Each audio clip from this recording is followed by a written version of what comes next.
Voici les jumelles qui ont fait le tour du monde. Aujourd'hui nous avons décidé de vous raconter l'histoire touchante de Neva et Nelly, les sœurs siamoises qui ne peuvent jamais être séparées. Neva et Nelly sont des sœurs jumelles qui ont survécu au-delà de ce que les médecins avaient prédit. Ces sœurs siamoises âgées de 18 ans, vivent à Amsterdam depuis quelques années. Ces jumelles sont liées seulement par la tête, mais chacune possède son propre cerveau et son propre corps. Lorsqu'elles sont nées, les médecins avaient déclaré qu'elles ne vivraient pas jusqu'à l'âge de 10 ans. Mais elles les ont prouvé le contraire.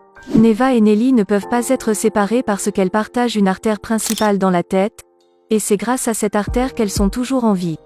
Les jumelles s'en sortent tellement bien qu'elles n'ont jamais voulu être séparées. Et en tant que jumelles Craniopagus, les filles sont un phénomène médical. Car il existe seulement 2 à 6% des jumeaux conjoints qui vivent sur Terre. Elles ont créé leur propre chaîne YouTube et leur propre page Instagram, pour sensibiliser les gens qui vivent avec la même condition. Et l'objectif est de leur montrer qu'elles sont bien plus que de simples filles handicapées. Et voici le témoignage des jumelles. Quand nous étions des bébés, tout le monde pensait que nous allions mourir. Mais nous sommes toujours en vie. Nous avons 18 ans et on se tient debout sur nos 4 pieds. Nos corps sont séparés, mais nous sommes reliés par la tête. Et tout le monde pense que nous pouvons lire la pensée de l'autre, mais on ne peut pas le faire car nous avons nos propres pensées. Et cela veut dire qu'on peut tous les deux faire ce qu'on veut, comme marcher et parler. Les filles sont nées en Amérique du Sud, mais en raison du manque de ressources médicales, les filles ont dû s'installer aux Pays-Bas pour des soins plus urgents et spécialisés. Mais malgré la volonté de leurs parents, elles ne peuvent pas être séparées, car l'approvisionnement en sang de leur cerveau est tellement moindre qu'il serait mortel de tenter de les séparer.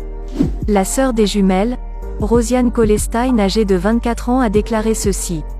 Nous nous sommes installés aux Pays-Bas car il y avait une petite chance de les séparer.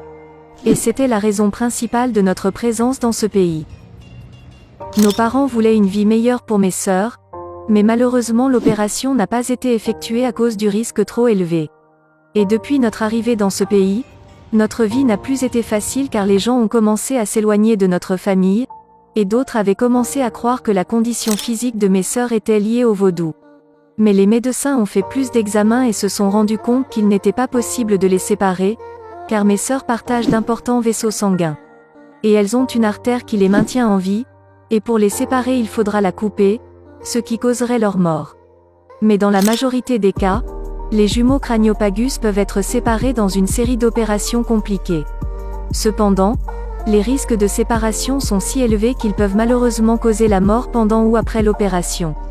Laurie et George Chappell, nés en 1961, seraient les jumelles Craniopagus qui ont survécu le plus longtemps. Et elles sont toujours unies à l'âge de 58 ans. Leur histoire s'arrête par là. J'espère que vous avez appris quelque chose de nouveau à travers cette vidéo. Merci beaucoup d'avoir regardé cette vidéo. Abonnez-vous massivement pour ne plus jamais manquer nos prochaines vidéos. Alors je vous dis à plus.